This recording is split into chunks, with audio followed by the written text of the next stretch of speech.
उपासना समर्पण योग अध्याय 5 डे 26। आज नया टॉपिक शुरू हो रहा है, आदर्श गुरु शिष्य परंपरा फिर जगे। तो गुरुदेव ऐसा क्यों चाह रहे हैं कि आदर्श गुरु शिष्य परंपरा फिर जगे? इसके लिए पहले समझें कि पहले आदर्श गुरु शिष्य परंपरा होती क्या है। तैत्तरीय उपनिषद में मातृ देवो भव पितृ देवो भव के साथ आचार्य देवो भव कहकर गुरु का महत्व माता पिता के तुल्य बताया गया है। इतना ही नहीं, अनेक स्थानों पर तो गुरु साक्षात परब्रह्मा कहकर उसकी सर्वोपरिता को भी स्वीकार किया गया है। वस्तु स्थिति भी ऐसी ही है। बालक के पालन पोषण का कार्य माता पिता करते हैं, किंतु उसे संस्कारवान बनाने और सुसभ्य नागरिक बनाना आचार्य की जिम्मेदारी है। इस महान उत्तरदायित्व के कारण ही गुरु मनुष्य समाज का देवता है। उसकी महत्ता पर जितनी लिखी जाए उतना कम है। तो देखिए, हम तो एक दोहा भी पढ़ते रहते हैं, गुरु गोविंद दो खड़े काको लागे पाए, बलहारी गुरु आपने गोविंद। और एक दूसरा भी दोहा है, समस्त समुद्र मसी करूं लेखन करूं बन राय, फिर भी गुरु गुण लिखा न जाए। मुझे बहुत अच्छी तरह याद नहीं है कि क्या शब्द है, पर उसका मीनिंग यही है कि पूरे समुद्र को स्याही बना दूं और पूरे वनराज की मैं लेखनी बना दूं, तो भी मैं लिख लिख कर थक जाऊंगा और फिर स्याही खत्म हो जाएगी और लेखनी खत्म हो जाएगी, लेकिन गुरुगण नहीं लिख पाऊंगा, खत्म नहीं कर पाऊंगा। तो गुरु की महिमा इतनी ऊंची बताई गई है। और ऊंची बताने का क्या है कि जैसे है ना, आचार्य देवो भव, माता पिता के साथ आचार्य को भी देवता का रूप माना गया है। और कहीं कहीं तो बता रहे हैं कि गुरु को साक्षात परब्रह्मा मतलब भगवान का ही रूप माना गया है। क्योंकि जब माता पिता हैं वो तो हमें पालन पोषण करते हैं, हमारी जरूरतों को पूरा करते हैं, हमारे शरीर का निर्माण होता है उनके द्वारा। लेकिन उसके बाद माता पिता मोह में हमें प्यार देते हैं, हमारे लिए सारी जरूरतें, पर उनको हमें संस्कार बनाने के लिए गुरु को हमें हमारे घट को सुधारना होता है, उसको ऊंचा उठाना है। जैसे गुरु होता है वो ऊपर से तो चोट करता रहता है और अंदर से हाथ का सहारा देकर हमारे जीवन का घट है उसको बहुत अच्छी शेप देता है, उसको बहुत आगे बढ़ाता है, ऊंचा उठाता है, उसको इतना सुंदर बनाता है कि आदर्श इस समाज में हम आदर्श के रूप में आते हैं। तो वो जो गुरु का ठोकना है वो तभी पॉसिबल है जब वो मोह माया से उठकर सिर्फ परमार्थ की प्रेरणा से, सिर्फ देने की प्रेरणा से हमको आगे बढ़ाने की कोशिश करे।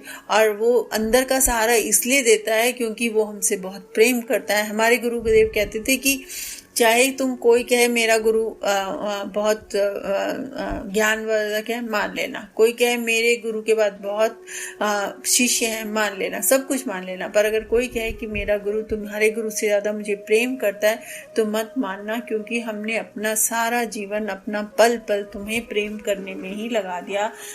तुम्हारे से हम इतना प्यार करते हैं कि और कोई गुरु नहीं कर सकता। तो ये गुरुदेव का कहना था। तो ये जो प्यार, ये जो गुरुदेव का है, वो हमारे प्यार इसीलिए है क्योंकि वो हमारे को ऊंचा उठाना चाहता है। वो हमें अपने बच्चों की तरह प्यार करता है और बच्चों से भी अधिक प्यार करता है एक्चुअली। तो हमें समाज में एक अच्छे नागरिक के रूप में प्रस्तुत करता है, तो उसकी महत्ता बहुत हो जाती है। अगर हमारा गुरु ना हो तो हम समाज में बिखरे बिखरे रहें, हम समाज के किसी अंग में मतलब हम व्यर्थ ही अपना जीवन गंवा दें, हमारे जीवन की कोई दिशाहीन जीवन है और मनुष्य का इतना अनमोल जीवन पाकर भी हम कहीं पर उसको नष्ट कर दें। तो ये सारी मनुष्य जीवन की सार्थकता को समझाना और उसी के हिसाब से आचरण करना, ये हमारे अंदर गुरुदेव अपनी पूरी तपस्या और अपनी पूरी मेहनत से डालता है। प्राचीन पद्धति के अनुसार जैसे ही बालक की बुद्धि का विकास प्रारंभ हो, उसे योग्य गुरु को सौंप देने का विधान है। गुरुकुल प्रणाली में विद्यार्थी पूर्ण शिक्षित होने तक अपने गुरु के समीप रहकर यहाँ अक्षराभ्यास, भाषा बोध, व्याकरण, साहित्य, दर्शन आदि का अध्ययन करते थे। वहाँ उन्हें चरित्र, सदाचरण, पवित्रता, आंतरिक निर्मलता, अतिथि सेवा, मातृ भावना, सहयोग, सहानुभूति, पर दुख कातरता और परोपकार की शिक्षा दी जाती थी। मानसिक प्रौढ़ता, विचार शक्ति, उत्तम स्वास्थ्य और शुद्ध जीवन लेकर स्नातक जिस क्षेत्र में भी प्रवेश करता था उसी में सत्य को प्रस्थापित कर योग्य नागरिक कहलाने का श्रेय प्राप्त करता था। तो बता रहे हैं कि पुराने समय में गुरुकुल की वो थी, जैसे ही बालक इतना बड़ा हुआ कि उसको ज्ञान की आवश्यकता हुई, प्रॉपर ज्ञान की, तो उसे गुरुकुल भेज दिया जाता था। फिर वो गुरुकुल में ही रहता था। तो जो गुरु लोग होते थे वो उनको सारे जो भी भाषा का ज्ञान, गणित, भौतिक, सब दुनिया भर के ज्ञान उनको देते थे और सब ज्ञान देने के साथ साथ उनके चरित्र का निर्माण करते थे, उनको अच्छा आचरण सिखाते थे, उनके अंदर पवित्रता भरते थे, उनके अंदर निर्मलता लाते थे, अतिथि सेवा क्या होती है ये सिखाते थे, मातृभावना क्या होती है ये सिखाते थे, उनके अंदर सहयोग की भावना जगाते थे, उनके अंदर दूसरों के प्रति सहानुभूति, परम दुख, प्रौढ़ता और विचार शक्ति के उत्तम स्वास्थ्य, इन सब चीजों को डालते थे। अब ये जो ज्ञान है, जो शब्द ज्ञान है, जो भाषा ज्ञान है, जो अंक का ज्ञान है, वो सब तो भौतिक ज्ञान है। आपको उतना ज्ञान हो गया तो उस ज्ञान के भरोसे आपको अच्छा नौकरी मिल जाएगी, आप समाज में अच्छी तरह से एजुकेटेड माने जाएंगे। लेकिन सारा एजुकेशन के अलावा अगर आपके अंदर निर्मलता नहीं है, सहानुभूति नहीं है, संसार के प्रति कोई प्यार नहीं है, अपना लोक मंगल का भावना नहीं है, आपको चरित्र अच्छा नहीं है, तो आप समाज के ऊपर इतना ज्ञान प्राप्त करके भी समाज के लिए आप दुखदाई हो सकते हैं, समाज को आप के लिए अंकुश हो सकते हैं, समाज में आप एक कील के बराबर हो सकते हैं। तो ये सारी चीजें आपको सिर्फ एक गुरु ही समझा सकता है और उसे निकालता है, उसको बढ़ाता है, उसको उठाता है। तो जब गुरु आपको इस क्षेत्र में बढ़ाता है जो कि ना सिर्फ भौतिक ज्ञान है बल्कि विद्या है, उस ज्ञान का कैसे उपयोग करना है वो विद्या है, और आपका आत्मज्ञान देता है आपको कि आप हो क्या और आप किस लिए आए हो, ये भी समझाता है आपको, जिससे आपके अंदर जो आत्मा का जो सही नेचर है, जो मूल भाव है प्रेम का, करुणा का, दया का, वो आप में उपस्थित रहे हर समय। उसको देखते हुए आपको जो अच्छाई करने की जो लालसा है वो हमेशा उपस्थित रहे। अगर वो उपस्थित रहेगी तो आप उस कभी भी समाज के लिए हानिकारक नहीं होंगे। और जब आप ऐसा चरित्र लेकर कहीं पे भी जाएंगे तो आप हर तरह से सफल होंगे, श्रेष्ठ नागरिक कहलाएंगे।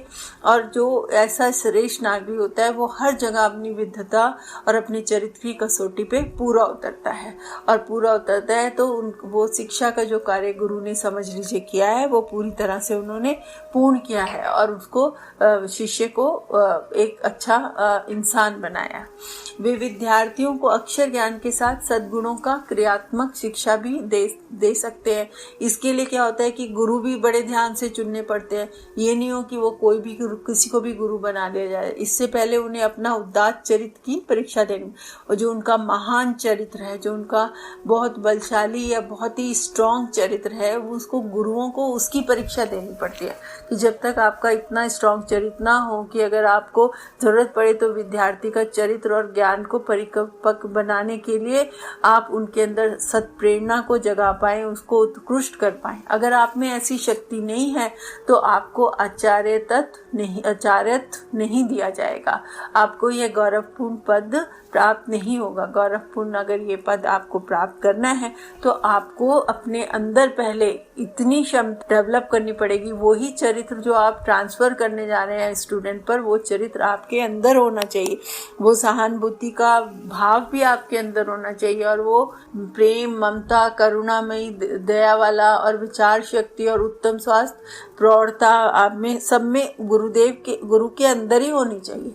अगर वो गुरु के अंदर नहीं है तो वह गुरु बनने लायक नहीं है। इसलिए पुराने समय में जब किसी आचार्य को चुना जाता था किसी स्कूल में या कॉलेज में, तो उसकी भी पहले कड़ी परीक्षा होती थी। उस कड़ी परीक्षा से उसको गुजरना पड़ता था और बहुत ज़्यादा डिस्कशन और उनके व्यवहार को उनको ऑब्जर्व किया जाता था। महीनों ऑब्जर्व किया जाता था कि भाई ये किस तरह से, कोई अगर आप मान लीजिए कोई आप झूठा दिखावा कर रहे हैं कुछ पद प्राप्त करने के लिए, तो वो कितने दिन तक करेंगे? 5 दिन करेंगे, 10 दिन करेंगे और सबके सामने करेंगे, पर चुपके तो आप अपना दूसरा व्यवहार करेंगे ही ना जो आपका आदरणीय व्यवहार नहीं है। तो इसलिए उनको महीनों तक परखा जाता था, उनको देखा जाता था, उनको गुपचुप उनका रिकॉर्ड रखा जाता था कि ये सचमुच आचार्य बनने योग्य है कि नहीं है।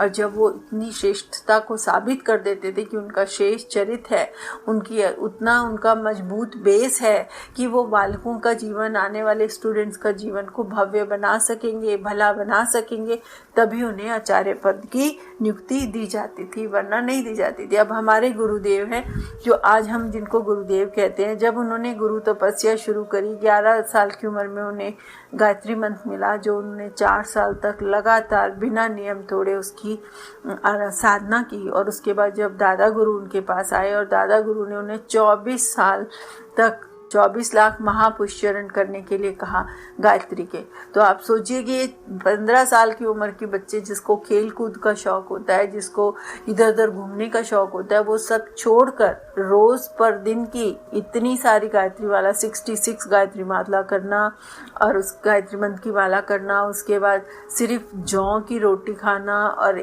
छाछ के साथ खाना, अपने स्वाद को त्याग देना और अपना जीवन दूसरों की सेवा में लगाना, परमार्थ में लगाना। स्वतंत्रता सेनानी बनकर भी उन्होंने बहुत स्वतंत्रता संग्राम में पार्टिसिपेट किया। तो ये सब ऐसा कर सकने की जब क्षमता थी, जब उन्होंने इतना सब कुछ किया, तब उनको गुरुदेव के दादा गुरु के अनुदान वरदान मिले। और उसके बाद ही उन्हें आचार्य श्री, तपोनिष्ठ, वेद मूर्ति, ये सब का अध्ययन करने के बाद ही ये उनको उपाधियां मिली।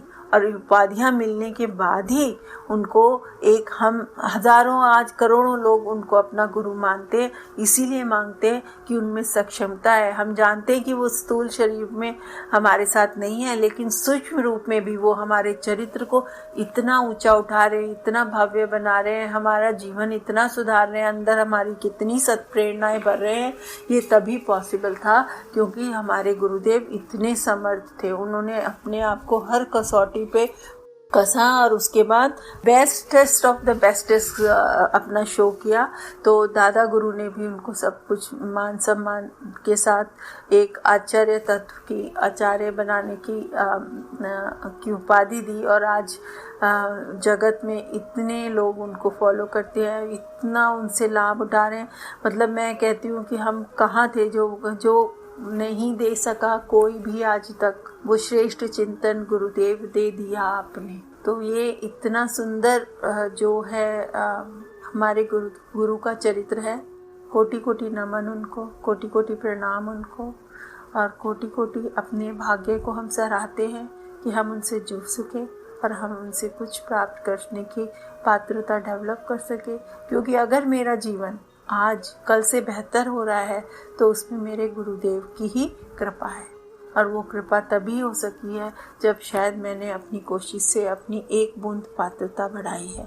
अब ये एक ऐसी यात्रा चालू हो गई है कि दिनों दिन मुझे अपनी पात्रता बढ़ाते चले जाना है और गुरुदेव से ये प्रार्थना करते जाना है कि हम उनके संकल्पों में उनकी अंतः पीड़ा का कुछ हिस्सा लेकर उसको हम अपने कार्यों से, अपने पुरुषार्थ से कुछ कम कर सके।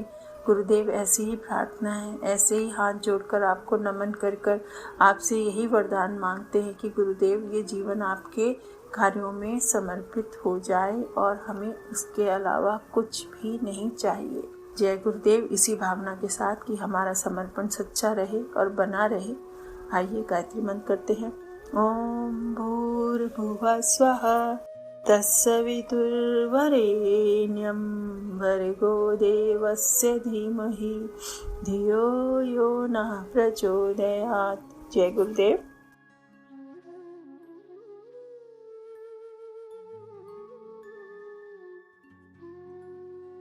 हमारे YouTube चैनल को सब्सक्राइब करें और बेल आइकन को दबाकर ऑल पर क्लिक करें ताकि नोटिफिकेशंस आपको मिलती रहें।